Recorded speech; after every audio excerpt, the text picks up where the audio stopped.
the key now, I think marketing is changing and brand has been incredibly important to this point. But I actually think humans are the most important thing now. And actually, therefore, if the way the video is set up, if the way the studio is set up, if that's consistent, fine, or your brand's consistent, like you can do it lots of different ways. At the end of the day, you're still going to be there. You're going to still be front and center. You're going to be talking about the things that people know and trust you for, that they can learn about from you. So I'm consistent so in that I'm me and my values or whatever they are. Exactly. I don't think, look, you can always record in the same place. You can always record somewhere different. You can always have the same look and feel. But I think that's becoming less important. What is more important is that you show up as you, open, honest, authentic. You're not a robot. Because everything's now made by AI and technology. What can we trust?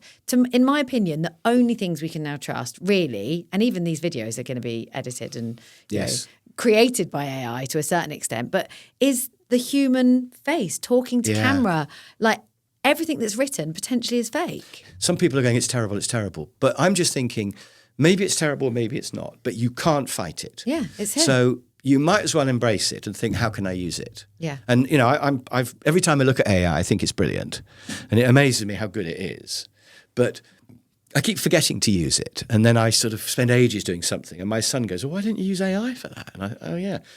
And and I think probably I could use AI for lots of business type applications I haven't thought of yet. I probably should pay somebody to just have a look at me and my world and AI me. And the AI agents, that's definitely going to be a job, isn't it, if it isn't already? Yeah. Agentic AI is here already. But I think absolutely embrace it, because whether or not it's good or bad, you can't fight it. And I think, that's the same with all technology. I remember when iPhones came up and some of my friends were going, I don't want one of those because it'll be in my pocket the whole time and the whole world will be ringing me. And I was thinking, well, you can switch it off. Yeah. But even if it is going to invade your life, it's coming. You might as well be the first rather than the last. And you might as well just get in there and do it.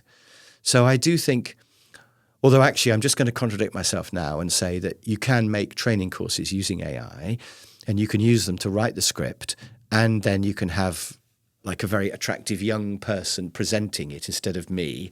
And I could do that, but I'm still making my courses old school, where I write the script, I present it, because I still think that I'm 10% better than AI. I think it's up to 90% of me now. Well, it will learn, the more that you put out into the world, the more the AI, all the various different AI tools will find your content. It's getting better. And it will then use that content to inform their content. Yeah. It's going to happen. It's going to get more. But at the moment, there's just something slightly bland about it, slightly predictable. It doesn't quite have that little edge of the example you might use or the story you might tell. Yeah. But it's nearly there.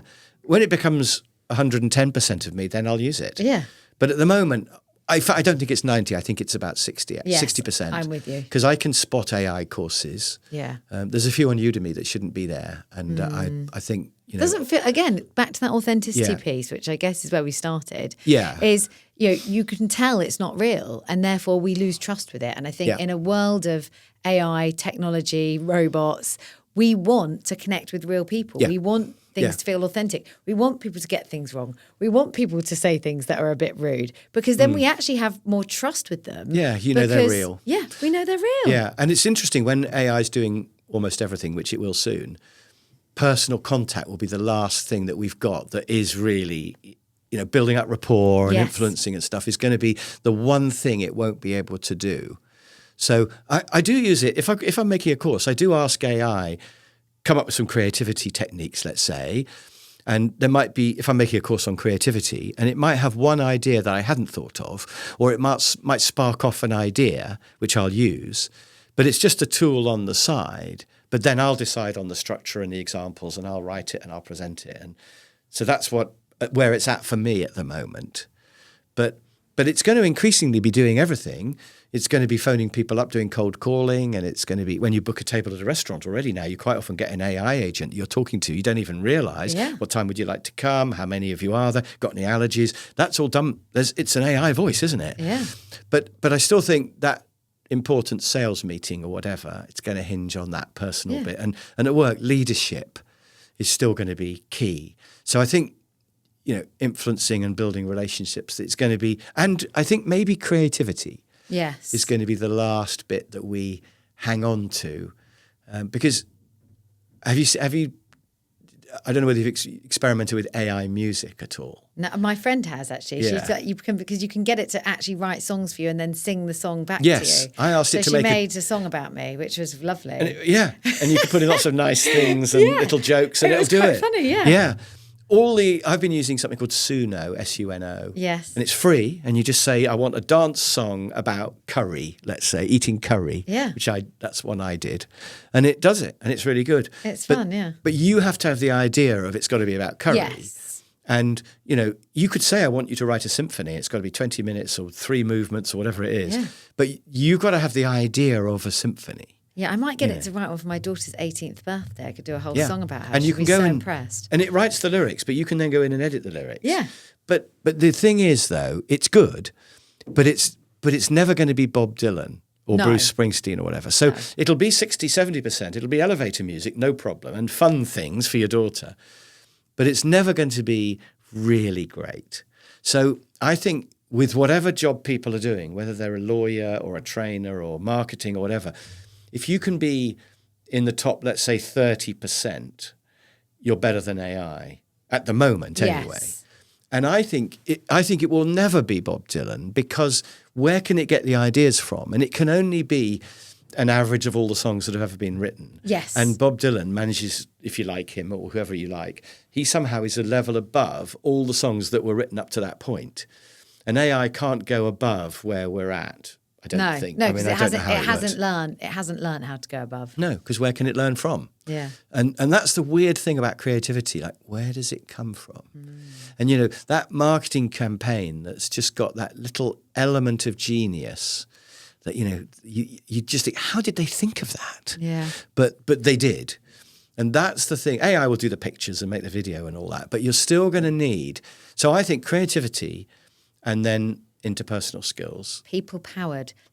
You've really given me a fantastic ending for the podcast, Chris, because that's what we're all about. People powered marketing. Yeah, that's what you have to be. But it's true. I think that's not going to change, unfortunately or fortunately, for the people that sit behind AI. AI has its role. It's not going to, I don't believe, it's never going to replace human creativity, because it can't have the ideas that we have. It can help you with parts of the journey, but it can't have the creative element that we have as people. Yeah, I mean, I keep playing with it. So, for example, I've just made a course on creativity. I put it on Udemy. Nice. Available for a discount price for we'll viewers of check this that podcast, out. Yes. or whatever. But one of the creativity techniques, so I just go through a whole load of creativity techniques in this course, right? And one of them is to think of 20 ideas. So, and you'll think of the first 5 quite easily, and 10. By the time you get to number 15, you're really struggling. But quite often, the sort of 18th one is actually really good. And so I said, I'm going to do it, just to show you it, So I did. I came up with 20 ideas that cars could be different. They could have 5 wheels. They could be very thin, so you could park them or something. You could be able to change the color. I don't know. And I came up with 20 ways that cars could be different. They could be, completely sick-proof inside, so that if you've got little kids or drunk friends, you could hose them down. I don't know, just crazy ideas of what cars could be like, modular, so you could stick an extra bit on the back and make it bigger if you need to, or have a small, And I just came up with 20 ideas. It was really hard to do, and I was scraping the barrel by the time I got to 20. And then I asked AI, come up with 20 ways cars could be better, and I just saw what it did. And about nearly half of its ideas, about 10 of its ideas, were the same as the ones I'd come up with. It had cars that could change colour, and it had, an incredibly comfortable car where you have like great big armchairs, and it's lovely and comfortable. And it came up with that, I think. Yeah, smart. And it came up with actually 20 really good ideas, and some of them I hadn't thought of and were really good. And so I guess it wasn't creative. I guess it got those ideas from the internet somewhere, somehow. But none of them were cars that have been made. It didn't sort of just look at all the cars from history. It came up with some really quite wacky ideas. There was one that read the mood of the driver and changed its driving style to be more aggressive or more laid back, or depending on how the driver was feeling, for example. And so it did have some sort of creativity. Yeah. But I still think there's going to be some bits of creativity it can't do. Well, it's creativity based on data and data alone. And I asked the question initially of think of some car designs, and then I would have to sift through and decide which one's going to work. You know, if I was Mr. General Motors or whatever, or BMW, I'd be thinking, let's do that one. So I'd have to still do the choosing. I mean, you could ask AI for the pros and cons of each design as well, can't you? I mean, it is brilliant. But it's still a tool. Yeah. And we still have to be the ultimate creative engine, I think. I agree.